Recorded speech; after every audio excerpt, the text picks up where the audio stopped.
We immediately deployed drones to that region and designated it a gathering point. The situation was complicated by the fact that the airspace overhead was actively patrolled by the swarm, and our drones were regularly shot down. Still, our signal network started picking up more and more activity. Over the following week, the regiment grew by 26 more soldiers and 2 officers. All of them were infantry from the 105th Division. The 102nd was operating in a completely different area, possibly even in the other hemisphere of the planet.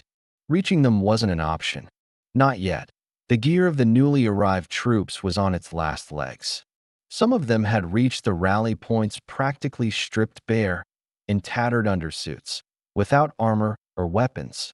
Once an exosuit runs out of power, dragging nearly a ton of armor plating and integrated weapon systems becomes flat-out impossible. For hours, the expressions on the faces of the rank-and-file soldiers and sergeants didn't change. They looked like people who had just seen paradise.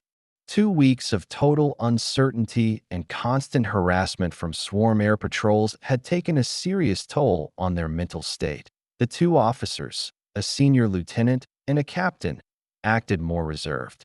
This time, I presented them with Admiral Grant's order right away. The infantry captain seemed like he was about to raise objections, but just then Captain Doyle approached with a mission report. He snapped a crisp salute and opened with, "Commander, the objective is secured."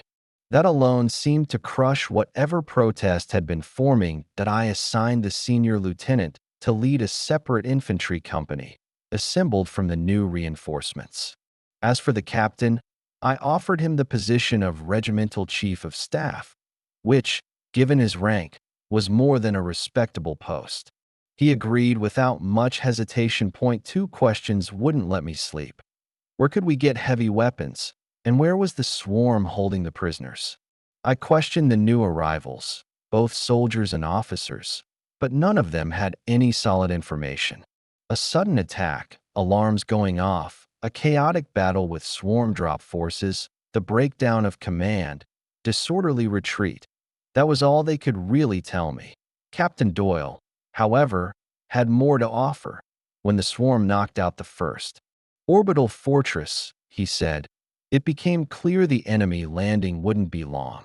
While our forces were redeploying to cover the most critical approaches, our company was tasked with seeding the anticipated battle zones with recon drones. So off we went. And just an hour later, 3 separate swarm drop groups hit, right in those very zones. We weren't spreading drones just anywhere. After all, we were targeting the most threatened sectors. More than half our company got caught in the thick of it. In the end, only about a platoon made it back to regimental lines. And at that point, we weren't counting hours, we were counting minutes. The enemy didn't even need orbital support. Atmospheric air power was enough. The swarm's superiority was overwhelming. After that, well, you know the rest, Commander. What happened to the drone network? When the regimental command post got overrun, we lost control of the drone system. The swarm destroyed most of the network during the landing and the initial push. Some drones are probably still functional, but with the equipment I've got, there's not enough signal strength to reach them. Why not hang a relay near the drone-seated area? I suggested. It could help, Captain Doyle replied. But it'll be actively transmitting, and they'll knock it out immediately. We have plenty of smaller drones. I noticed, the captain smiled. But they won't be able to carry a proper relay. We'll hang a chain of 3 or 4 small relays. In theory, it could work. But the vulnerability of that setup is off the charts. Captain Doyle's voice held doubt. That's fine. If they shoot one down, we send in more. If I remember correctly, when the drones lose contact with the main module, they store the gathered data. Once they reconnect, they dump it all at once. Have you worked with recon networks before, Commander? No, but I know how to read. Useful skill, it turns out. I'll have to try it myself, Captain Doyle smiled. Anyway, Captain, we'll establish contact and get the data packet. Then we'll recall the drones immediately. So, take Jeff and sort out the technical side of the operation. Will 3 hours be enough? It'll be enough, Commander. Then get to it right away. As soon as it gets dark, we start. We managed to retrieve the data from the recon drones, but we couldn't recall the relays in time. A swarm interceptor showed up and the defenseless devices exploded into a cloud of debris. Doyle took an hour to analyze the data, and then he came to me with a report. The captain placed his tablet on the table and projected a holographic map of the northern hemisphere of Protus 3. Zooming in, he highlighted the area we were interested in, marked with a sparse scatter of red dots. These are the remnants of the drone network, he explained. I won't go into details, but the swarm's presence on our part of the planet has been growing every day. Let's start with space. What we can observe from the surface indicates the appearance of 24 monitors over Protus 3. They're trying to replace the orbital fortresses, which they can't redeploy to the captured planet in such a short time. It's difficult to assess the enemy fleet with our means, but they definitely have no less than 10 ships, cruiser class and above. Now, about the ground forces. The swarm has evacuated their drop divisions. In their place, heavy infantry and battle robots have been deployed. I can't give an exact number, but no fewer than an enhanced division has been spotted within the drone's field of view. Plus, their air support is constantly hovering overhead. Where are they keeping the prisoners, Captain? I asked. We've only got indirect intel, Doyle replied. The swarm's been hauling all the captured gear toward what used to be the permanent station of the 2nd Regiment, 105th Division. There was a whole small town there, housing blocks, supply depots, vehicle parks. Basically, everything you'd expect from a regimental base. The few people that our drones managed to catch glimpses of were being marched or transported in the same direction. Makes sense, really. Why build a prison camp in the middle of nowhere when you've already got secured facilities designed for human occupancy? The swarm has enough on their plate without wasting resources on new infrastructure. But without solid recon, I can't give you anything more concrete. Like us, the swarm didn't execute prisoners, not openly anyway. But what happened to them afterward was a mystery. They never responded to contact attempts, even though we'd tried proposing prisoner exchanges in multiple forms. Captured personnel were moved deeper into enemy territory, and after that, the trail went cold. No one had ever come back. Still, there were rare escapees, usually thanks to help from the outside. Those who made it back claimed they were treated tolerably. No beatings, fed regularly, and medical assistance was permitted when necessary. With the enemy's own supplies and equipment, no less in the last few days, no new survivors had shown up at our collection points. I decided it was time to wrap up the first stage of the operation. In total, the regiment had gained 46 soldiers and 3 officers, not counting Doyle's team. It was far from enough for what I had in mind. And leaving our people behind, trapped in enemy hands with no idea of their fate, was simply not an option. So I put the question to Captain Doyle directly. Captain, can your team recon the old 2nd Regiment base under current conditions? Doyle thought for a moment. Depends on what you want to find out, Commander. Approaches, guard routines, which buildings hold the prisoners. If they're even there, what kind of vehicles are stationed inside? How many, and which nearby? Swarm units could reinforce the area if we attacked the camp. So no need to infiltrate, just observe from the outside. If that's enough to answer my questions, then yes. Then we can do it. But I'd like to request your bot for the mission. Commander, I've got a better idea. Jeff and I can retrofit your flyer in a day using the same principles we used on my recon bot. But your vehicle has a much more powerful EW system built in. We'll add a couple more modules scavenged from the drop bots.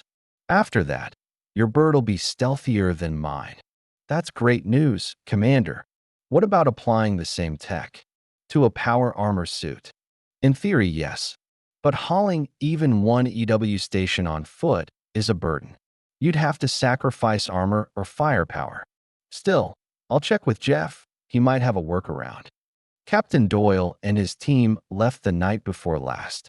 According to the plan, they were supposed to spend a full day near the target and return by this morning. With enemy air activity this intense, any kind of real-time communication was out of the question. All I could do was wait. The recon mission had been delayed by nearly 40 hours. Thankfully, Jeff, sharp as ever, came to me with an idea I really should have had myself. But I guess the constant pressure had dulled my edge. After Doyle brought up the idea of mounting EW modules on power armor, I passed the thought along to Jeff. It didn't take him long to remember the electronic warfare rockets. Each drop bot carried 2, with compact EW warheads. I'd even used them myself once, in a training skirmish. How could I have forgotten? To fit an EW module into a missile's nose, the engineers had made it compact and lightweight. Sure, it wasn't very powerful, but a full-strength system wasn't necessary for a single suit of armor. Jeff and I, with the help of the tech crew, tore apart nearly half our rocket stockpile to harvest the modules. By the time Doyle's team departed, their silhouettes shimmered slightly in the air, a ghostly blur under the rising starlight. It worked as a faint whistle echoed from the entrance of the cavern system. A long shadow crept across the ground. Cast by the rising star, Captain Doyle's team was back that I called an officer and battalion commander's meeting as soon as he returned. Doyle could barely stay on his feet. Exhaustion etched every line on his face, and his dark skin had taken on a pale, grayish hue. But he found the strength to report. There, sir," he said formally. He always addressed me that way, in front of others. "Here's the layout of the former 2nd Regiment base." He unfolded a holographic projection over the briefing table. "These buildings here and here used to be infantry barracks. Now they're housing the prisoners. We couldn't get a head count. That would have required breaking in. Security presence is light. I've included all the details in my written report. The main defense seems to be a perimeter sensor net. But that's not the real reason the guards are so few in number." Doyle pointed to a long, low building, the former vehicle depot. "And here," he added, moving his finger to the old command center, "is where they've stationed a significant number of heavy combat robots. At least 30. Mostly Titans, with some greater serpents mixed in. That's elite hardware in the Swarm Army. They don't like roughing it. They've taken over the main buildings for living quarters, instead of staying in mobile shelters. They're accompanied by about a battalion's worth of infantry, maintenance personnel, and support staff." He paused, then continued. "Our equipment, the ones not too badly damaged, is being stored in the back section of the depot. We couldn't identify how much or what kind. Also, 30 kilometers to the west, there's an enemy atmospheric air wing, 3 squadrons. Well defended, of course. If we hit the 2nd Regiment base hard, those squadrons will be all over us within 3 or 4 minutes." I glanced around at the grim faces of the officers. Not a single one of them believed we had any real chance of succeeding on our own here. Truth be told, neither did I. But for me, there was no alternative. "Captain, thank you for your service. And pass the command's appreciation on to your men." "Serving the Earth Federation," Doyle replied wearily. "Get some sleep. All of you who were on the raid. I don't want to see a single one of you awake until tomorrow morning." Doyle saluted and left. I turned back to the rest of the officers. "Your thoughts, gentlemen?" "An attack on that snake's nest is a death sentence for the regiment," said Captain Miles Carter, a solid man in his 30s with a red face and at least 10 extra kilos on him. "If we strike by surprise, sure, we might take a few of them down. But we won't get out. Not a chance. We'd all die there. We're not trying to throw ourselves against a wall," I said. "A frontal assault is obviously off the table." "Doesn't matter," Captain Derrick Lee added. He was a short, easygoing officer in his early 30s and one of the last to join us. In fact, He was the only captain who never once questioned my right to command the regiment. Frontal or not, it's the same outcome, Commander.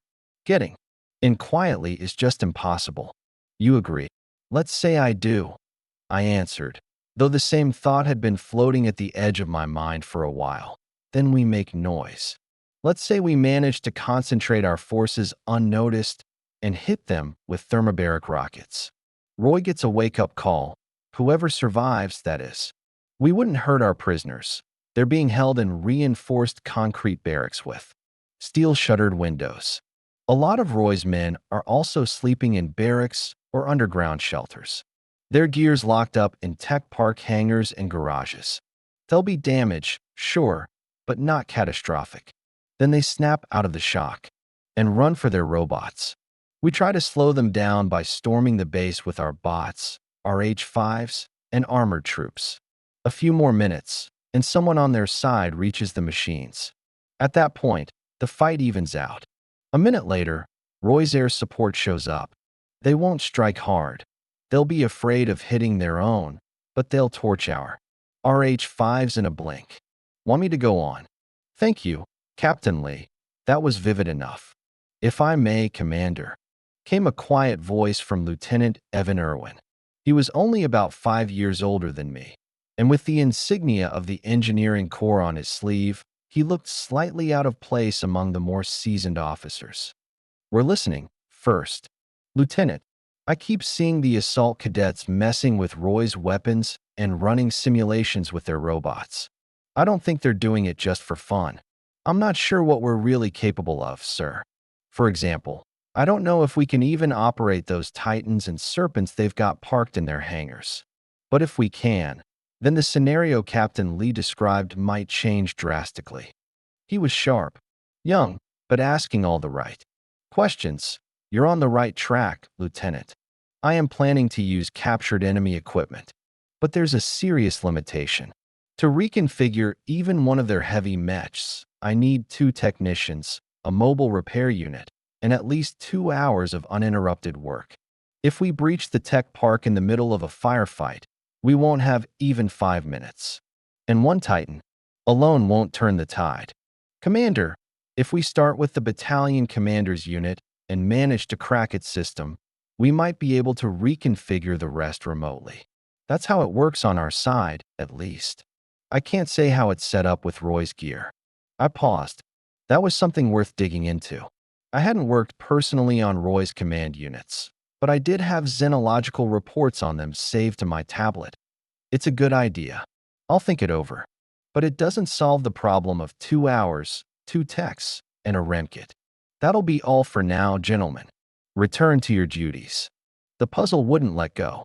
I dove into the reports compiled by fellow xenologists, who'd had the chance to dissect captured Roy command units, and within minutes it hit me. I'd missed an entire layer of potential. Roy's entire doctrine was radically more centralized than ours, and I should have realized that earlier. A Roy soldier, a commander, was nearly divine, either a god or at least a sanctioned voice of one. Their authority over subordinates was practically absolute. The command units weren't just better armored versions of regular mechs. They were control hubs. It turned out a Roy command mech could not only modify settings across its battalion, but also reassign access codes and rewrite interaction protocols between other machines.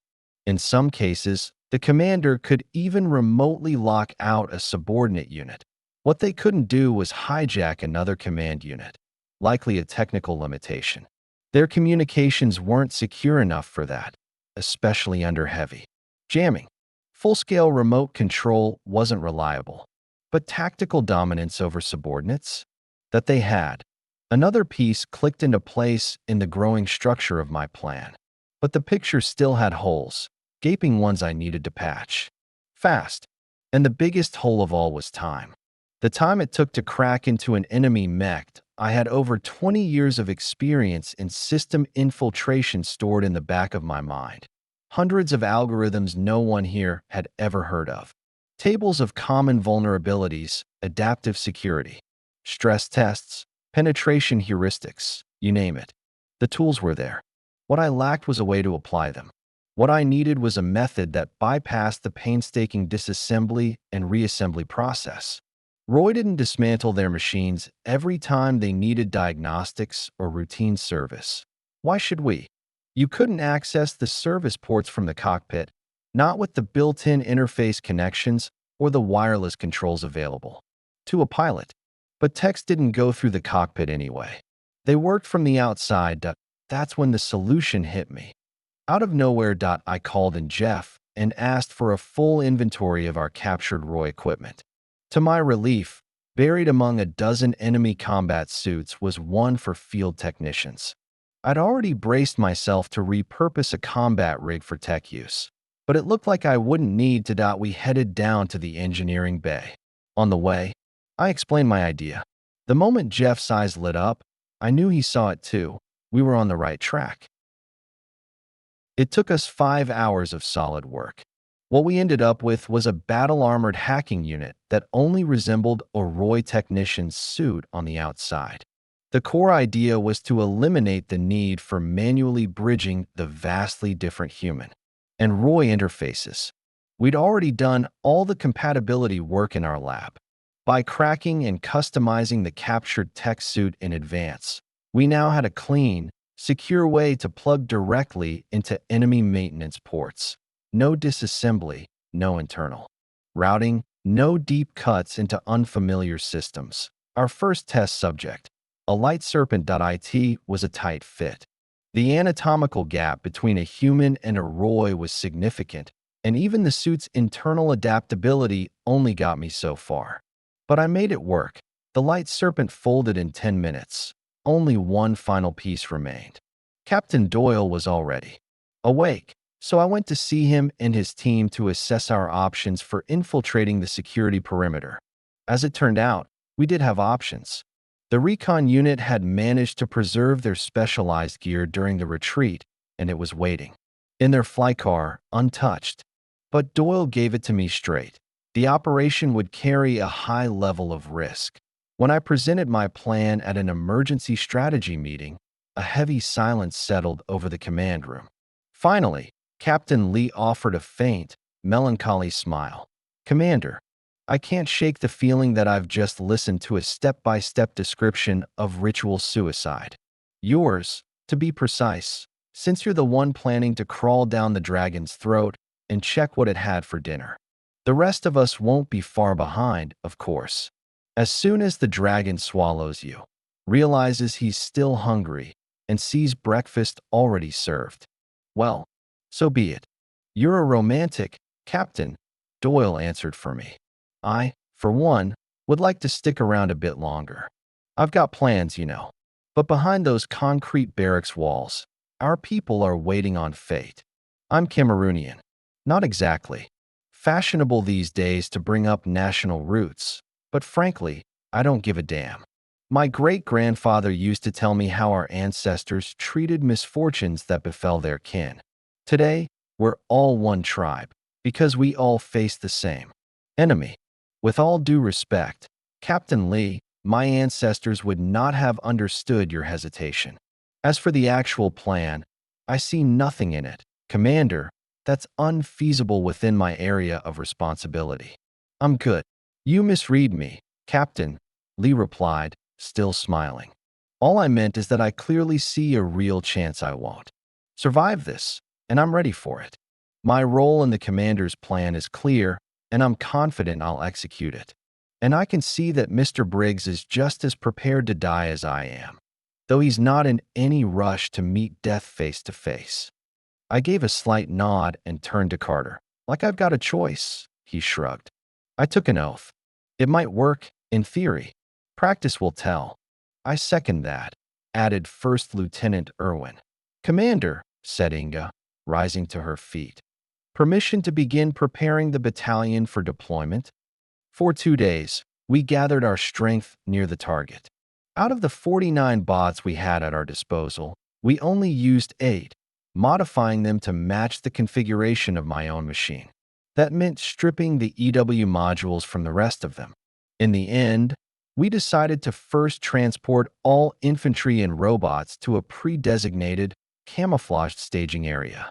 Then, we would rig the stealth-modified bots with the thermobaric missile pods salvaged from the others and send them in as our makeshift assault aircraft.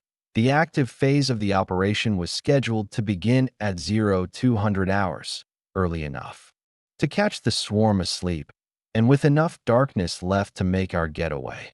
Right on schedule, I, Doyle, and two of his men quietly crawled out from beneath the camo netting, which, unfortunately, only provided visual concealment, and jogged low to the ground toward the former location of the 2nd Infantry Regiment. That part of the op was Captain Doyle's responsibility. I was just along for the ride. My job was to follow orders without question. If they said run, I ran. If they said drop face first into the dirt, I complied instantly. They said it. I did it that we lay there for 3 minutes.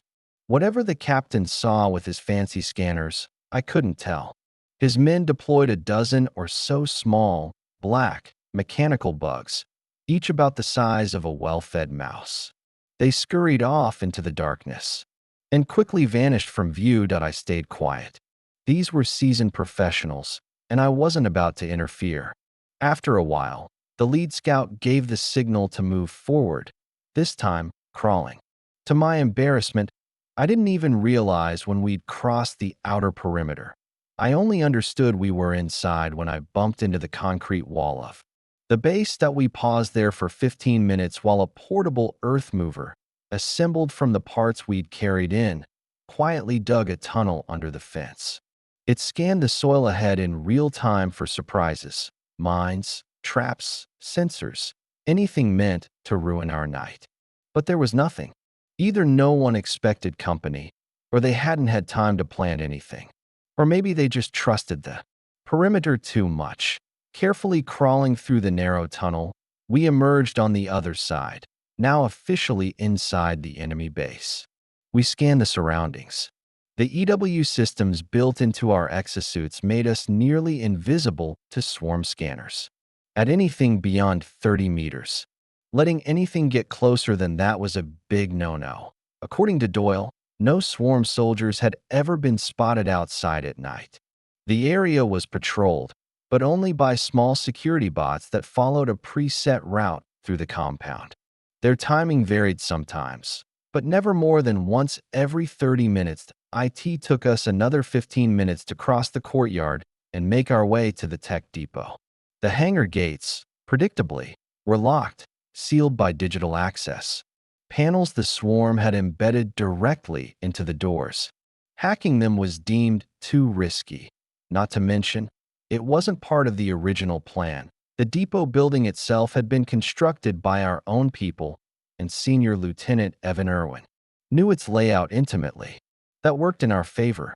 One of the emergency maintenance hatches, which from the outside looked like it had been welded shut, actually gave in to persuasion after just a few minutes, thanks to a small, precise hole we burned through the metal. Using acid, scout drones went in first through the narrow opening. Once it was confirmed that there were no alarm systems on the hatch, we opened it fully and followed them inside. The tech depot was filled with an unsettling quiet. Places where combat vehicles were stored were always saturated with surveillance gear, cameras, and multi-spectrum motion sensors programmed to trigger only when detecting objects above a certain size threshold. That was exactly what we exploited. The black cockroaches went to work again, this time joined by a few other devices, ones that looked more like plump slugs and blended seamlessly into the walls. They moved slowly, which meant we had to wait nearly half an hour for them to crawl into position. But it was worth it.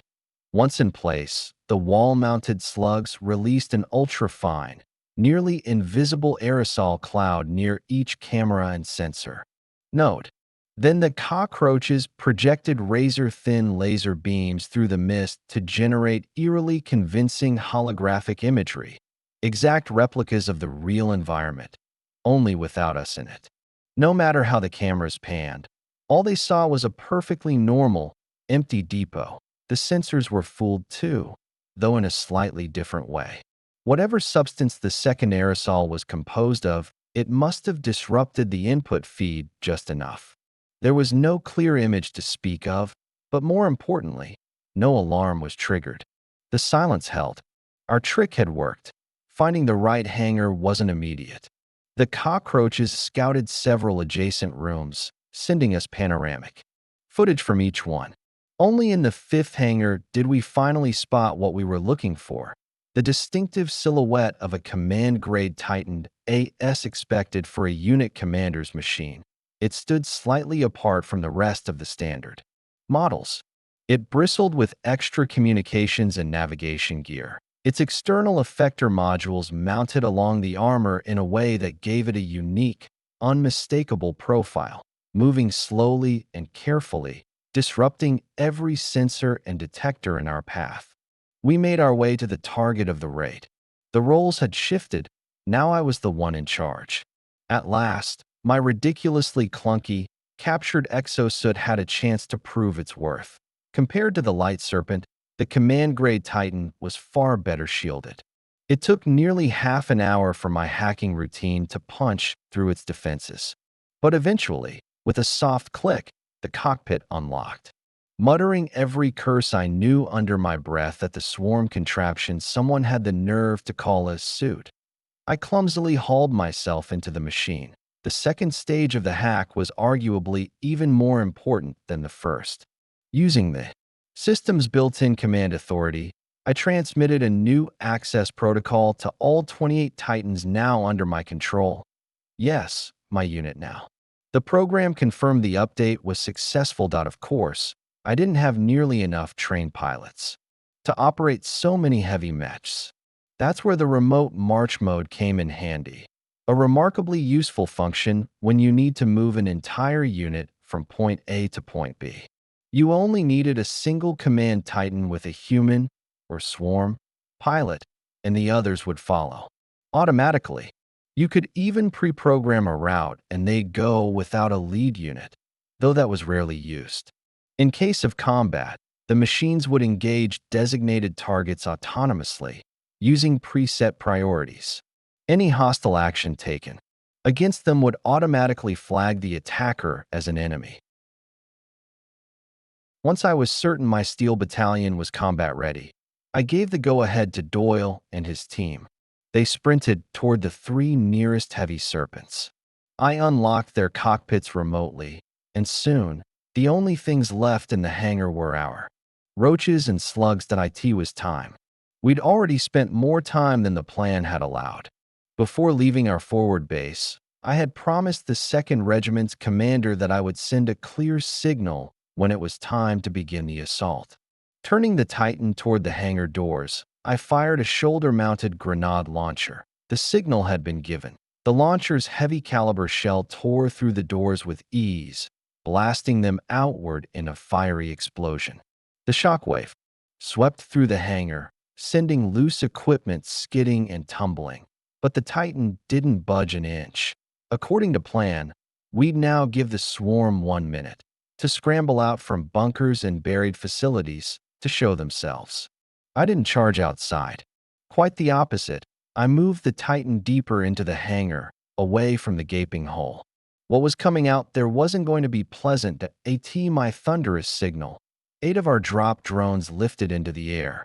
6 of them veered just slightly toward the site where the 2nd Regiment had once been stationed, and let loose a coordinated barrage of unguided rockets from their underwing pods. 2 more drones, under the overall command of Captain Lee, broke off toward Roy's airbase, located about 30 kilometers west of our main objective.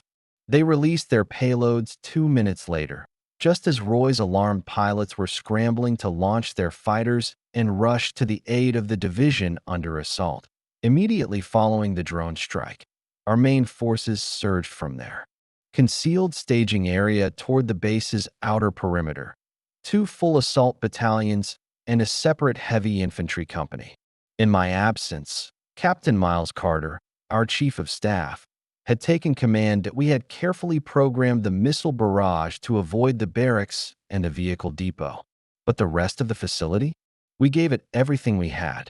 The open spaces, Between the buildings erupted into a sea of searing flame, blast waves ripping through anything that wasn't either reinforced or deeply buried. The roof of our hangar was torn away in seconds. The walls shuddered, hairline fractures forming along stress points, but they held. It was our cue. Freeing the prisoners was the task assigned to Inga's battalion. Harrington's troops and Irwin's heavy infantry were responsible for neutralizing what was left of Roy's perimeter forces. Everyone had their hands full. As for me, my job was clear. Deny the enemy the ability to deliver a precision orbital strike and fend off any air assault that might still follow Lee's airbase raid. With the roof gone, there was only sky above us now, dark and dust-choked. Stars barely piercing through the soot and smoke stirred up by the missile fire. Many of those stars weren't stars at all. They were enemy ships. The largest among them were orbital monitors hanging low above the planet. They were our most immediate threat, and I marked them as high-priority hostile targets for my Titan unit. Then I gave the march command. The order triggered the robot's onboard battle AI. Each machine now followed the commander and engaged designated threats autonomously. The Titans and Heavy Serpents shifted posture, lowering into stable combat stances. From the armored housings on their backs, iris-like launch ports opened, and with a deafening roar, a school of massive surface-to-orbit missiles burst skyward. Each unit carried 2 of these lethal gifts, and all 28 robots launched simultaneously. 56 missiles streaked into the air, each accelerating along a pre-assigned intercept trajectory. At these distances, flight time was less than a minute, and in the final stage of approach, each missile accelerated to nearly 12 kilometers per second. Roy's monitors, designed mainly to repel spaceborne threats, were hovering in low orbit with their vulnerable sides facing the planet. These 300-meter hemispheres had thick forward armor, powerful main guns, and extensive point defense systems on the side facing space.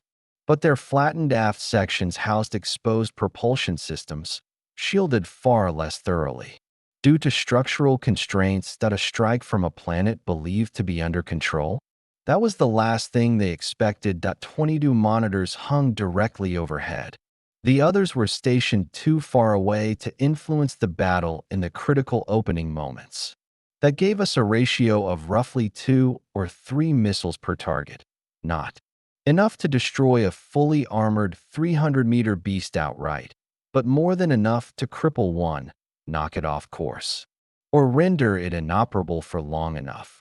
Reloading trucks rolled up to the spent robots and began rapidly feeding fresh missiles into their backpack launchers. While the tech crews worked, I guided my Titan out of the vehicle bay. Bright flashes lit up the sky. Our missiles had reached their targets. One of the explosions was significantly larger and brighter than the rest. Looked like one of the monitors had drawn the short straw that we needed to get out of the former 2nd Infantry Regiment headquarters. Fast.my scanner shrieked with a warning tone just as several projectiles slammed into the hull of my mech. The attacker's cannon lacked the punch to penetrate the armor, but the message was clear. Someone had survived the missile strike and was already regaining their footing. I fired off 3 grenades in the direction of the incoming fire and dashed behind the concrete corner of the barracks. A few meters away, one of our RH-5s sprinted past, spewing a constant stream of fire from its rotary cannon. A squad of assault troops followed in its wake. That I didn't waste time on enemy infantry. My task now was to lead the reloaded Titan division. Out of the base perimeter, incoming transmission, Commander, Inga called over comms. The barracks are secure. Our people are safe. The Roy troops that were stationed there surrendered without resistance. Orders: no casualties among our prisoners. I asked, so Roy didn't try to execute them? Correct. Not a single shot fired. Then have their captors strip them of combat gear and lock them in a supply room somewhere. They don't deserve to die today, but we're not dragging them with us either. You sure about that, sir? Captain Carter cut in. In combat, enemy personnel are to be eliminated. I'm sure, Captain. Absolutely. They had the chance to gun down half our people, maybe all of them, but they didn't. That has to count for something. If we spare them now, maybe next time they'll do the same. That's an order. Make it happen. I spoke from experience. The war with Roy had always been brutal, merciless. But over time, certain unwritten rules had started to emerge. Neither side, for instance, burned cities from orbit, at least, not if they offered no resistance. Genocide wasn't the norm, though, yes, there had been exceptions. Prisoner exchanges had become common. Sometimes they were lopsided. I remember one case where Roy agreed to withdraw from a strategically vital star system just so we'd let them evacuate civilians from a densely populated planet without a fight. But it hadn't always been this way. In the early days, there were no prisoners, no city spared. And then one day, no one remembers who gave the order. Someone, in a moment that mattered, said, "Don't shoot." Now the Roy soldiers were being loaded into our troop compartments. We had 7 drones left. One never made it back from the airbase strike. Sadly, Captain Lee had been right. His instincts told him this would be his final battle. Enemy resistance neutralized, Irwin reported. We've lost 9 dead, 6 wounded. No critical injuries. Understood, First Lieutenant. Harrington, report. I called to the commander of the 2nd Battalion. Battalion en route to the rally point, came his reply. We've lost 15 killed, 9 wounded, 3 of them critical. 4 RH-5s destroyed. Get the wounded into the bots and send them back to base with the former prisoners. Immediately, I knew we wouldn't be allowed to leave quietly. Our strike on the orbital group had disrupted Roy's coordination for now, but it wouldn't last. They'd reposition ships from high orbit, scramble air units from long-range bases. As if on cue, 3 great serpents swiveled to the northwest and launched 6 surface-to-air missiles at unseen targets. A subtle message. We were no longer welcome here. I led my robots beyond the base perimeter and split them into 2 uneven groups. 18 mechs, with my Titan at the head, set out at full march toward the canyon system where we'd first encountered Captain Doyle. Inga's battalion and Irwin's heavy infantry joined us. We'd prepared those canyons in advance, coated them in camo netting, shielded them with ECM stations. It was the perfect place to lie low while our upgraded bots delivered the freed prisoners to safety and returned for pickup. The second group, 10 Titans and Great Serpents, moved in the opposite direction alongside Harrington's battalion. Their job, attract Roy's wrath. I had no illusions about the survival odds of robots marching in full auto mode. We had set up a small concealed shelter for Harrington's troops to slip away midway through the route. But the bots? I'd already written them off. That we also sacrificed every remaining RH-5 in his battalion to complete the illusion. The goal was simple. Make it look like our column had been annihilated in a desperate last stand. Their first waypoint was a Roy airbase. The heavy mechs fired a missile volley from 15 kilometers out. A recon drone we sent and later confirmed that at least half the missiles had hit. After 2 strikes, first by our bots, then by the full mechs, the base effectively ceased to exist. Not a single atmospheric craft managed to take off. Naturally, Roy didn't take that lying down. Their line ships, now repositioned to low orbit, unleashed around 50 missiles on the decoy column. Simultaneously, air support closed in from 3 directions, but destroying a heavy mech isn't easy. They're not just missile platforms. They shoot those missiles down too. By the time the attack reached full swing, Harrington's personnel had already withdrawn. The column now moved and fought autonomously. 15 RH-5s launched volleys at the inbound aircraft, but their fire was drowned in the hurricane of destruction wrought by the Titans and Great Serpents. Each arm of a heavy mech concealed a rotary cannon, far larger than the RH-5's weapons. Their backpack launchers carried not just high-grade missiles capable of reaching orbit, but shorter-range warheads as well. Roy's atmospheric fighters paid dearly. Over half were shot down, but they still managed to fire off their payloads. After pausing briefly, the heavy mechs launched a salvo of surface-to-space missiles at enemy ships now visible in low orbit. What followed was nothing short of hell erupting in the ranks of the decoy column. Roy's fury, provoked by our audacious raid, manifested in a volume of fire that exceeded all reasonable limits. Even 10 heavy mechs couldn't intercept every incoming missile. The RH-5s weren't even worth mentioning. They were vaporized almost immediately. The Titans and Serpents were torn apart by the heavy warheads fired from enemy-lined ships. But not many missiles reached them. Our mechs were, after all, the primary targets of the column's layered missile defense. When enemy aircraft did get their shots in, the RH-5s didn't stand a chance. But the heavy bots managed to withstand the impact, though not without damage. When the inferno above the column finally subsided, only 3 machines were still moving along the pre-programmed route. The Titans had proven more durable. They were the ones that survived. 2 of them had lost their manipulator arms entirely, torn out at the root. All 3 were stripped of their external modules, and their sensors were nearly blind. But driven by unrelenting code, the Titans kept moving, firing whenever their degraded targeting systems caught sight of an enemy signature. They were finished from orbit. With nearly nothing left to intercept the incoming heavy warheads, the once mighty 10-meter giants exploded into smoking wreckage. And yet, they had done their job. Our main force reached the canyons without suffering a single additional loss. It took a full week for the regiment to regroup. We were determined not to expose our real base location, so the upgraded bots carried personnel and equipment from the temporary shelters only at night, moving with painstaking caution. And even that wasn't possible until the 3rd day. Before then, Roy's air patrols were so close overhead it felt like we could reach up and touch them. To draw attention away, we created a decoy base deep in a tangle of gullies, ironically. The same place where the remnants of the shattered 105th Division once tried to make their last stand. We set up a launcher salvage from a destroyed Great Serpent, along with a couple of tons of assorted munitions. At nightfall, 2 surface-to-space missiles launched from that decoy zone.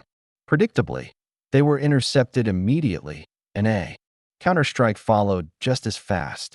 The explosion that followed the first enemy impact was massive. Apparently, it convinced Roy that they'd hit something important.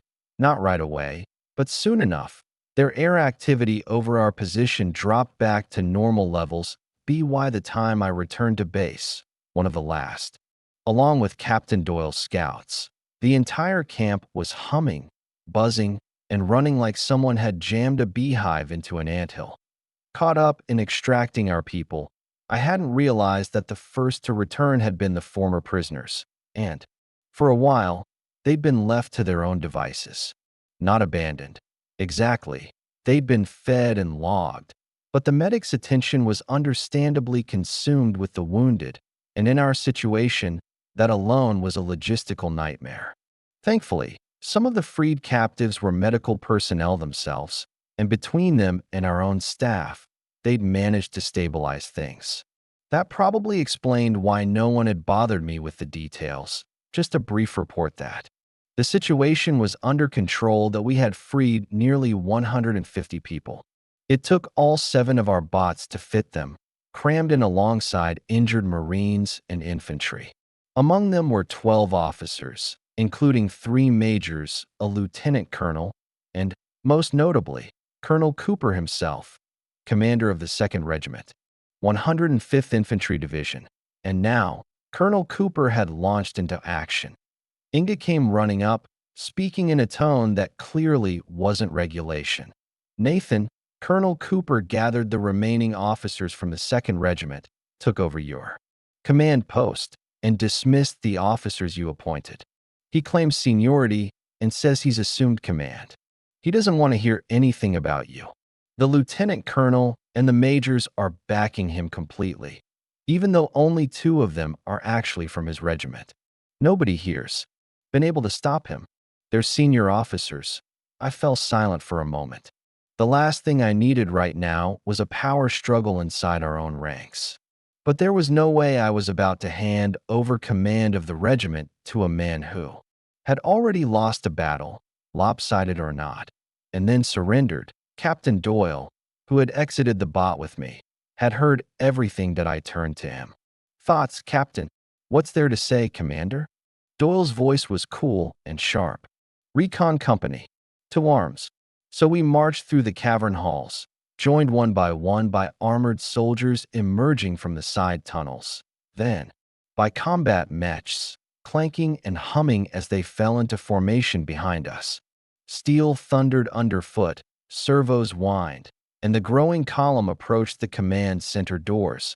The guard at the entrance, armored, but clearly out of his depth, moved to block my path.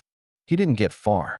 One of Doyle's scouts emerged from the shadows and, in a blur of motion, took him down cleanly, pinning him to the ground in his power suit without so much as a scratch. That I stepped forward, opened the door carefully, and entered, motioning for my troops to remain outside. Gentlemen, I said, saluting smartly from under my combat helmet. To what do I owe the pleasure of your visit to my command post? I don't recall inviting you. There were 5 officers in the room. The same 3 majors, the lieutenant colonel and Colonel Cooper, commander of the 2nd Infantry Regiment. You're out of line, cadet. Colonel Cooper shot to his feet behind my desk. Leave the command post immediately. This is a staff meeting. Cadets have no place here. Major, call security. The shorter major seated nearest the door jumped up and rushed out, but returned almost instantly, looking confused and uneasy. You're the one out of line, Colonel, I replied coldly. And you seem to have forgotten 3 things. First, it was my unit that pulled you out of captivity. By the unwritten laws of war, any soldier or officer, regardless of rank, liberated from enemy hands falls under the command of their liberator until the end of the operation. Second, I was placed in command of this assault regiment by direct order of Admiral Grant himself, who led the planet's orbital defense until his heroic death.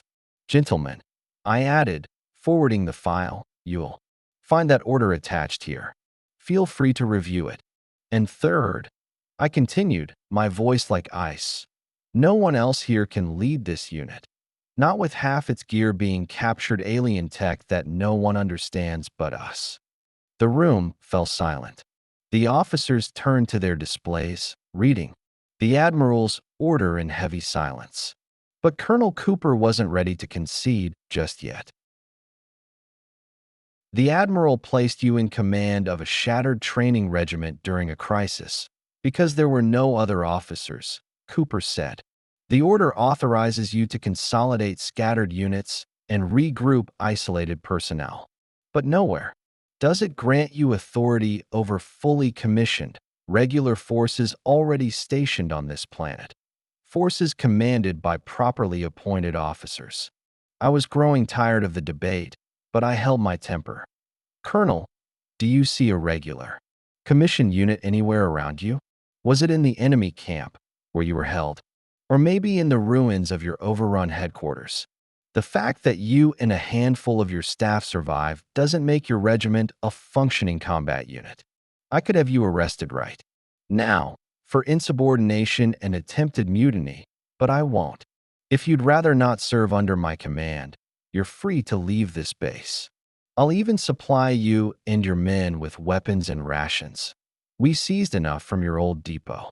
Go out there and show the Kvar what a proper Earth Federation unit looks like in action. Everyone felt it. Cooper deflated. The fight had gone out of him. He looked up at me from under his brow, held the silence for a beat, then spoke.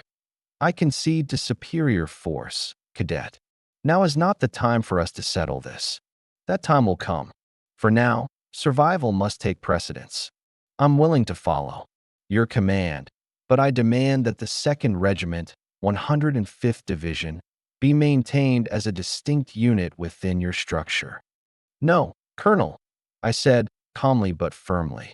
"You had to press these types down to the last inch. I learned that well.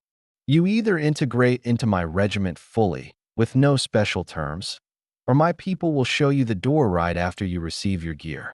Your choice. You have 5 minutes." I turned on my heel and stepped out, carefully shutting the door behind me. When I returned, all 5 officers stood to greet me. "Commander," Colonel Cooper said, his voice grim but steady, "the 2nd Regiment, 105th Infantry Division, is now under your command. We await your orders." The battle in the upper orbits of Proteus 3 was drawing to its natural conclusion. The Federation ships were steadily forcing the swarm down toward the planet, having already taken out their main battle groups and now mopping up the remnants. The outcome was entirely predictable. The Admiralty hadn't held back. They'd committed the entire 5th Strike Fleet. Roy's audacious incursion demanded a public and overwhelming response. General Colonel Garrett Wolfe, commander of the assault corps attached to the fleet, issued the order for the landing transports to begin their approach. The fight ahead promised to be bloody. Roy had sunk his claws deep into the planet, while he hadn't had time to establish a full orbital defense grid, relying instead on a patchwork of monitors and mobile screening units. He'd spared no effort on ground forces or surface-to-orbit and anti-air defense systems. General Colonel, Fleet Admiral Nelson on the line. Wolfe gave a curt nod and turned toward the projection screen, where the namesake of the legendary naval commander was already waiting. "Well then, Garrett," said Nelson, informally and in high spirits, "point me to where you want the shell." "Cracked. Where are you planning to land?" "Orbital reconnaissance is still incomplete," Wolfe replied evenly. "We need to get closer and perform a more thorough surface scan." "General Colonel," interrupted the voice of the space control operator, "we've detected a strat-level ground-to-space missile launch from the planet's surface." "What? Have they lost their minds?" Wolfe frowned. "There's nothing in low orbit but their own monitors and the cover ships cowering behind them." "Paul, Roy is moving," Nelson replied, still on the line. "They're intercepting their own missiles. Do we have any forces left down there that can strike at low orbit? Why the hell didn't we know about this?" There were 2 infantry divisions stationed on the planet, the 102nd and the 105th. According to the latest reports, Roy's landing forces wiped them out. No organized resistance remained. Confirmed hits on Roy's orbital assets. The operator cut in again. 2 monitors destroyed, 5 damaged and drifting. Combat activity detected on the surface.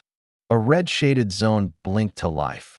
On the tactical holomap, "Admiral, looks like they're inviting us down. Wouldn't you agree?" "Us? No, General Colonel. Not us, you. I'm not diving into an atmosphere. That's not my job. But you? Oh, they're inviting you loud and clear." "Well then, Admiral," Wolfe said with a grim smile, "I suppose that answers your question about where to punch a hole. Someone's already started the job. Time for you to join in." "Understood," Nelson said, and the line went dead. "All right. Intelligence. I want information, fast." "Who could that be? Who else was on the planet during the Royalist attack?" "Sir, no ranks. There were a few small units running joint training drills, but they were only equipped with light arms." "Definitely not them. Who else?" "One moment. Yes, we have a report that during the Royalist strike, a dropship named Empire, escorted by the frigate Venus 30, came out of hyperspace. It was the training regiment from the Planetary Assault Academy, arriving on Proteus 3 for a landing exercise. They jumped right into the middle of the battle. The frigate was destroyed almost immediately, and the transport was severely damaged and began an uncontrolled descent toward the planet.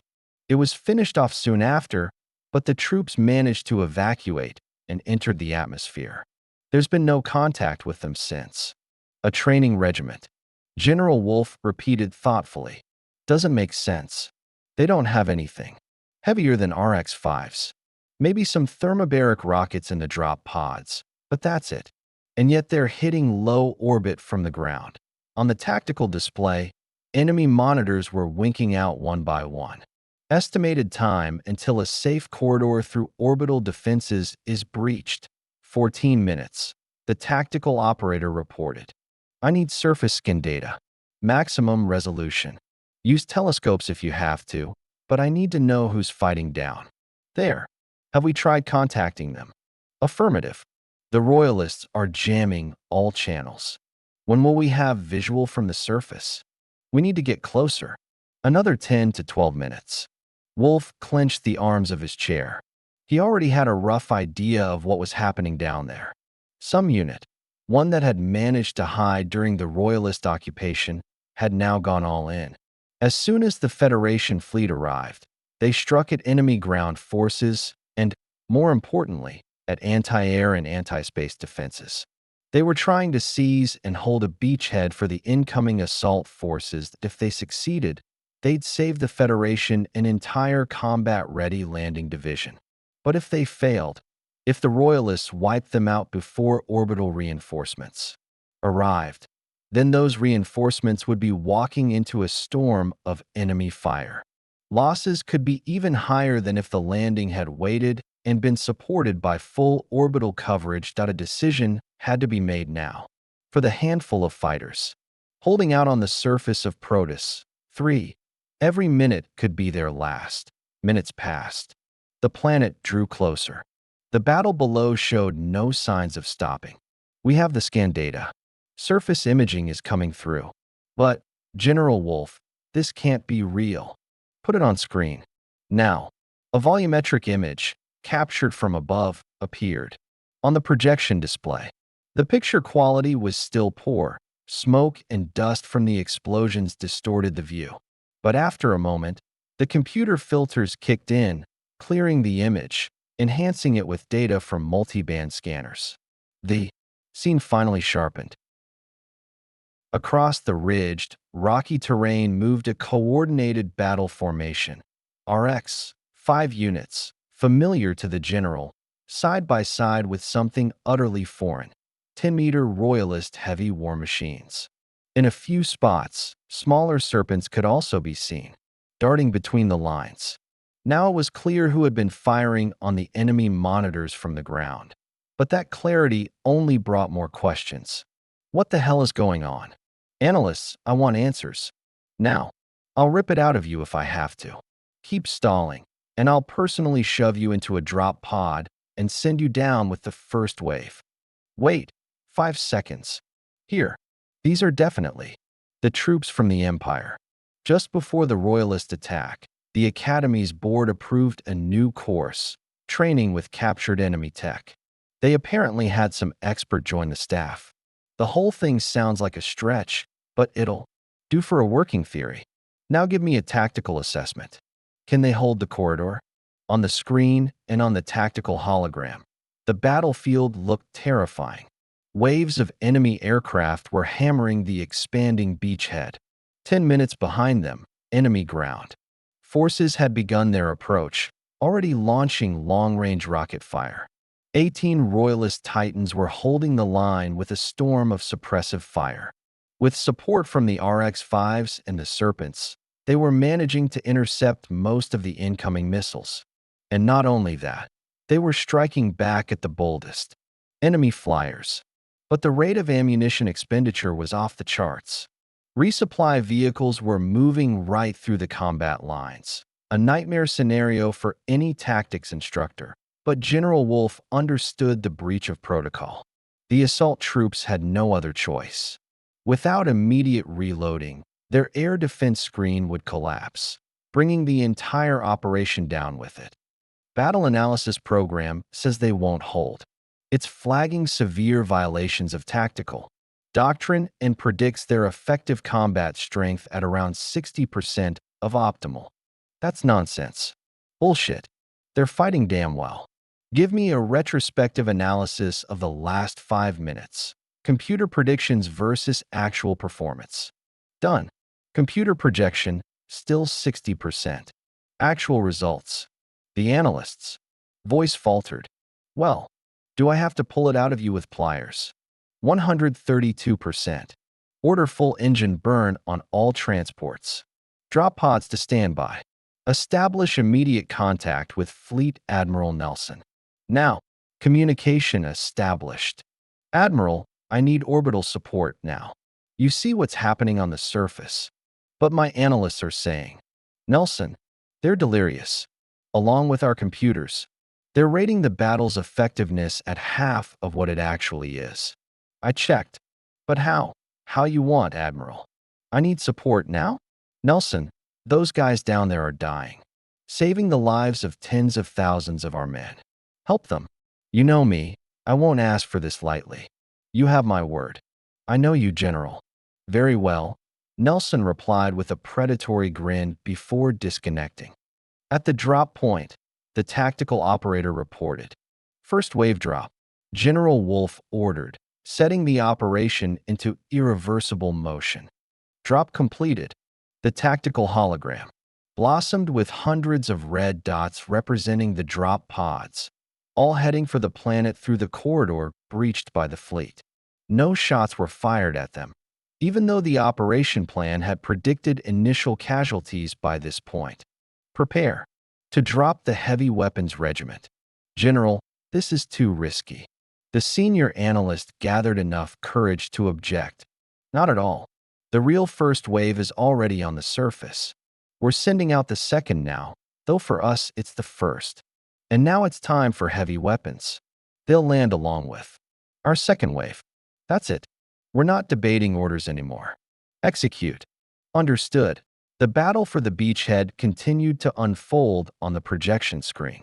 Initially, there were 18 Titans and big serpents defending. Now, only 10 remained. The beachhead's boundaries were slowly contracting. Gaps appeared in the ranks of the RX-5s and small serpents, and the entire area was littered with wreckage and burning vehicles. There were almost no resupply vehicles left, and the defenders were burning through the last of their ammo. But then a new factor entered the fray. Amid the tide of incoming robots and enemy infantry, guided bombs and warhead sections from heavy ships breaking through low orbit began to rain down. The fleet paid for it with 4 severely damaged cruisers, but Nelson had kept his promise. The pressure on the beachhead suddenly eased, and as the charging Titan commander's reloading mechanism clicked dry, signaling the end of ammunition, drop pods carrying General Wolf's forces began to touch down behind the heavy robot. For a while, the defenders continued firing at the newly arrived wave, but gradually, they were forced out of combat due to running out of supplies. From then on, General Wolf's men managed things themselves. The bloodiest part of the landing, the capture of the beachhead, had been avoided, and now it was just a matter of expanding the controlled territory and ensuring a safe landing for larger ships with regular troops. I want to see the commander and senior officers of this unit, said the now calm general. Get them out of there. They've done their job. A small drop transport, slightly larger than ours, carried us into orbit. General Garrett Wolf had ordered the regiment's leadership to report to him in person. I insisted that the wounded be evacuated first, stating that until that was done, no officer would leave the base. So now we were flying to General Wolf's flagship assault ship together with our medical unit. Despite the arrival of 3 majors, a lieutenant colonel, and a full colonel, I chose to keep the trusted commanders in their positions. From among the freed prisoners, I selected combat robot pilots and, after verifying their skills, assigned them to 12 RX-5s, whose original pilots had taken over captured heavy mechs. From the remaining infantrymen, I formed another company, called the 2nd Infantry Regiment out of courtesy to Colonel Cooper, and put him in command of it, placing all the newly arrived officers under his authority. The resulting structure was bulky and somewhat odd, but it had formed that way out of necessity. At this point, My combined regiment consisted of 2 assault battalions commanded by John Harrington and Inga, a reconnaissance company under Captain Marcus Doyle, a separate heavy infantry company led by Senior Lieutenant Evan Irwin, the 2nd Infantry Regiment commanded by Cooper, and a division of heavy mechs, which remained under my direct command as our main strike force. And now we also had a medical unit and a field hospital, an involuntary but vital addition. It was in this formation, minus the medics, that we had struck the enemy's key defense node, SO now. Preparing to stand before the high command, I took with me my chief of staff, Captain Miles Carter, and Colonel Cooper, the senior officer in the combined regiment. I didn't expect much trouble from him. After our earlier conflict, he had pulled himself together, shoved his ambition where it belonged, or maybe, if we dare hope, he had understood something and drawn his own conclusions. At any rate, during our assault and the subsequent defense of the landing zone, he hadn't flinched and had led his men competently to eye in the hangar of the flagship. We were being met. A senior lieutenant, his uniform perfectly tailored, gave me a suspicious glance as soon as he saw the cadet stripes on my shoulders. "Colonel, sir," the senior lieutenant addressed Cooper. "The commanding general is expecting you." "Lead the way, Lieutenant," Cooper replied with a nod. "Permission to clarify, sir," the lieutenant asked, glancing at me. "Is the cadet accompanying you?" Cooper gave a short chuckle and replied unexpectedly, "It's more like we're accompanying the cadet than the other way around." The lieutenant fell silent, clearly puzzled, and decided not to ask any more questions. Let the brass sort out this absurdity themselves. We were stopped outside the flagship's command center, where the officer of the guard shift, a captain, took an interest in my humble presence as well. He asked if the cadet would be waiting outside or if the colonel truly deemed his presence necessary for the meeting with the general. The colonel confirmed that he did, and the captain wisely chose not to argue till we stepped into the command post and came to a halt to deliver our report. Seeing our rather motley crew, especially the striking presence of a first-year cadet, the general, Lieutenant General Garrett Wolfe, slightly raised an eyebrow. But he held back his questions, evidently waiting for us to introduce ourselves. "Lieutenant General, sir," Cooper began as the senior officer among us, the command staff of the Combined Assault Regiment from the Planetary Assault Academy. Reporting as ordered. Colonel Cooper, commanding officer of the 2nd Regiment, 105th Infantry Division, currently attached to the combined regiment. The general's brow rose a few millimeters higher, his expression reflecting growing bewilderment. "I'm not sure I understand the situation," he said. "So, you command a unit that is part of the regiment, but you're not the regiment's commanding officer? Intriguing. Introduce your colleagues." "Captain Miles Carter," Cooper said, gesturing to the next most senior officer in our group, Chief of Staff of the Combined Assault Regiment. The command center fell into a perplexed silence, and Cooper used the pause to continue, now turning toward me. "Cadet Instructor Nathan Briggs, commanding officer of the Combined Assault Regiment." I snapped to attention and gave a crisp salute. "Come again?" the general asked, clearly stunned. "Cadet, was it really you who led the operation?" "Look, I've no complaints about the regiment's performance. In fact, quite the opposite. But how did you end up in command of a force that could easily be classified as a heavy assault brigade?" I had to explain everything again and present Admiral Grant's order once more. I left out the conflict with Colonel Cooper in my report, and the visibly nervous colonel seemed to calm down a little. "Well, I've seen a lot over my years of service, but this," Lieutenant General Wolfe muttered thoughtfully. "All right, then. I don't even know what to call you, Briggs. Organize the accommodation of your people aboard the flagship. And thank you for a job exceptionally well done.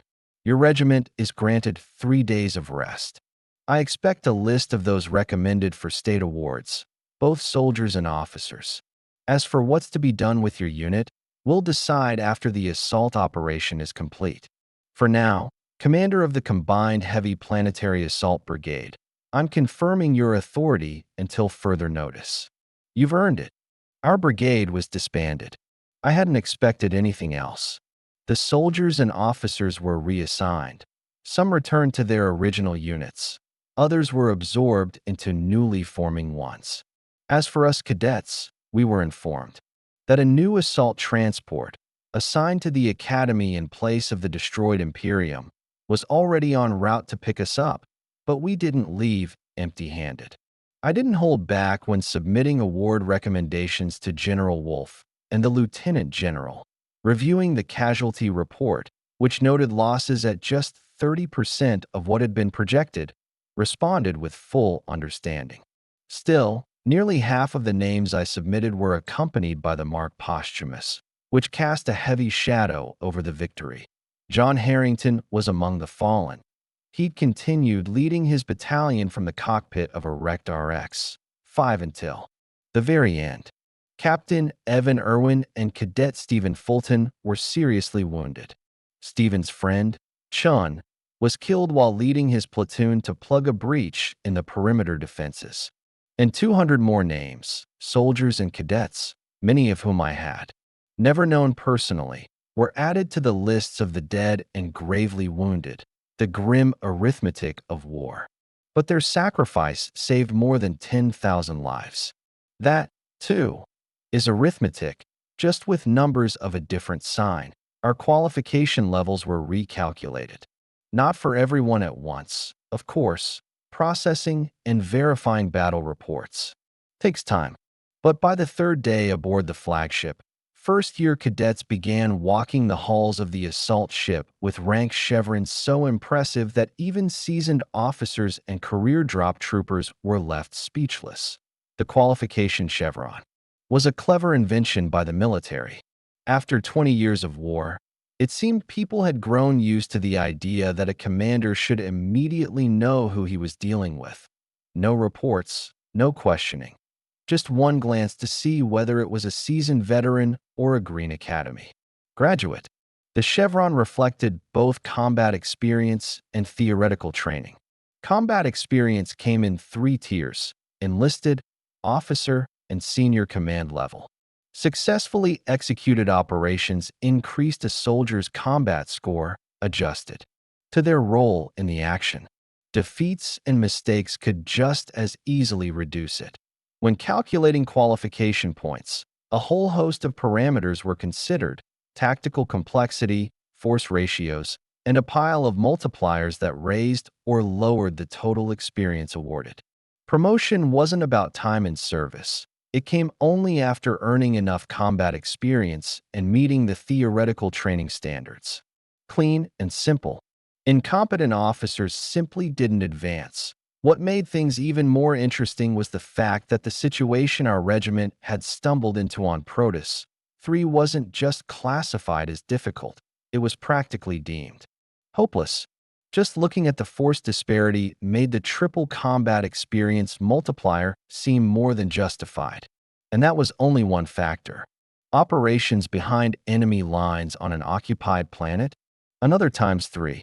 Shipboard AI calculating our combat effectiveness at over 130%, forming a functioning unit out of broken, scattered remnants of different forces, engaging in a type of warfare we weren't even trained for. We were drop troops, not saboteurs, yet we'd carried out sabotage and guerrilla tactics as if we'd been born for it. Our cadets looked like epic heroes even compared to seasoned veterans who'd fought for years but had never found themselves in such extreme circumstances. And that was fair. The career Marines knew exactly what had gone down, and they knew how many of them owed their lives to the cadets. Pretty soon, it was the professionals saluting us first in the corridors of the flagship that I glanced at Inga's chevron and just shook my head in admiration. Commanding a platoon, then a full battalion, in an operation like that was no small feat if not for her age and lack of a full officer's degree. She'd already have earned the rank of captain and a battalion of her own. But now, With the tension of battle finally fading, I suddenly realized how long it had been since Inga and I had spent any time alone, not as comrades in arms, just the two of us, without uniforms and titles between us. And then I noticed my attention sliding, without much resistance, from the badge on her chest to what was beneath it. Inga smiled, took my hand, and gently led me toward her cabin. She'd gotten very good at reading my moods that I was the last to receive my new qualification, chevron. General Wolf decided to handle it personally. This time, the commanding officer wanted to speak with me in private and sent a direct order to report to his office. "Well then, Cadet Briggs," the general said after hearing my report and gesturing toward the visitor's chair, "you've stirred up quite a lot of trouble, and a lot of good trouble, to be honest. I'll say it straight. I want a commander like you in my corps. What do you say?" "It would be an honor, General," I replied, slightly thrown off. "But how would that even work?" "To be honest, I have no idea," Wolf chuckled. "You're 23. Officer ranks aren't granted before 25. You've got a higher education, which is fantastic, but it's civilian. Without a military degree, you're not eligible for an officer's commission.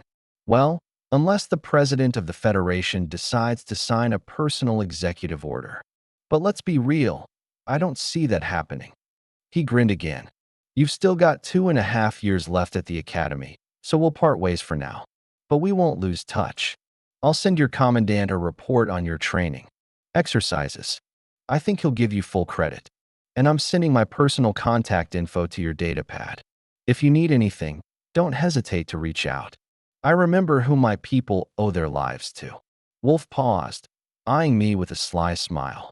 I waited in silence. "Speaking of the President, in about 6 months, you'll be headed to the capital. You'll meet him in person. I've nominated you for the Golden Star." Fleet Admiral Nelson approved the submission, and the Federation's highest honor is always awarded by the President himself. I jumped to my feet and snapped off a regulation salute. "Honored to serve." "Sir." "Sit down, Briggs. We're not done yet." The general waved me back down and pulled a small chevron from his desk drawer, along with 2 small boxes. "Here, this is yours. You earned it." I wouldn't call our return to the academy a triumphant one. There were far fewer of us coming back than had left, but we still got the full formal assembly and a welcome speech from Lieutenant General Schiller, whose hair had gained a fair amount of gray. We even marched past the academy ranks in full parade formation, battered and worn-out equipment included, Titan and the Big Serpent leading the way. I'd talked General Wolf into letting the academy keep them. He didn't put up much of a fight. A week later, I was summoned to Lieutenant General Schiller's office. He listened to my report, nodded, and motioned for me to take a seat at the conference table. "Cadet Briggs, I received a call yesterday from General Wolf," Lieutenant General Schiller said. "You made quite an impression on him, which, knowing the man, must have taken some serious doing. He's requested that we place you on an individualized training track. Our academy has never done anything like this before. But then again, we've never had a cadet bearing both the Master of Combat and Swarm Specialist distinctions, let alone someone nominated for the Golden Star." The general paused and checked something on his datapad. "Your qualification. Chevron, Cadet Briggs, impressed even me, and I've seen quite a bit in my time. But with a chevron like that, you still can't become an officer. You have more than enough combat experience, but it's all been in command roles, officer level, and even senior command.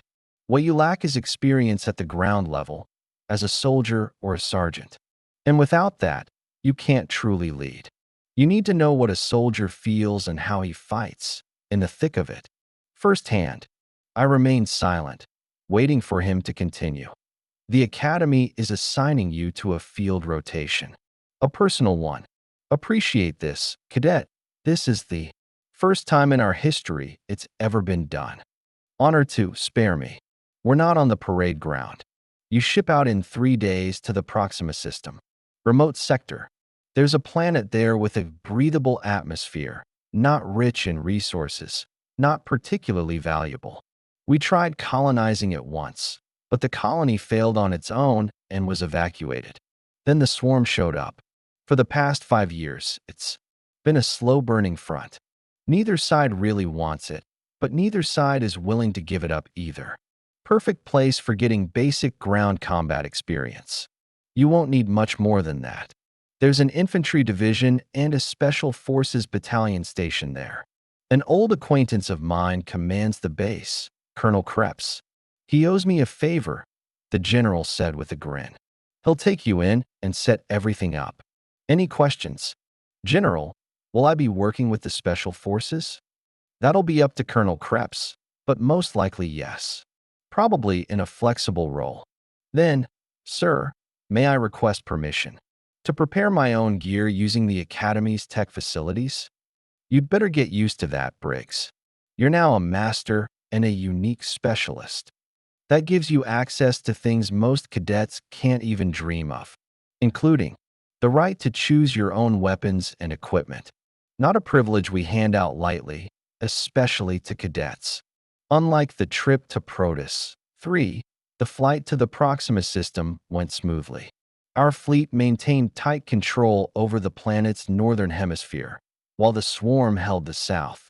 Skirmishes between ships still occurred, of course, but the presence of orbital fortresses discouraged any aggressive operations into enemy territory. Colonel Krebs received me well. He scratched his head as he read through my personal file, gave a curious glance at my chest insignia and qualification patch, and got in touch with the commander of the Special Forces Battalion, Major Webster. Then he assigned me a flycar, gave me the destination coordinates, the name and rank of my future direct superior, and ordered me to proceed to the battalion's base. I landed the flycar on the Special Forces base airstrip. As I stepped out of the air-conditioned cabin, the heat hit me like a physical force. The desert couldn't have been far. Not far off, some ground crew were slowly prepping a dropship for launch. I asked them where I could find Lieutenant Andrew Cole. One of the guys looked up briefly, glanced at my cadet uniform, and waved in the right direction. I spotted the lieutenant just as he was leaving the command building. He looked irritated, distracted, and preoccupied with some problem. Breaking into a jog, I caught up and called out to my new commanding officer. Lieutenant, permission to speak.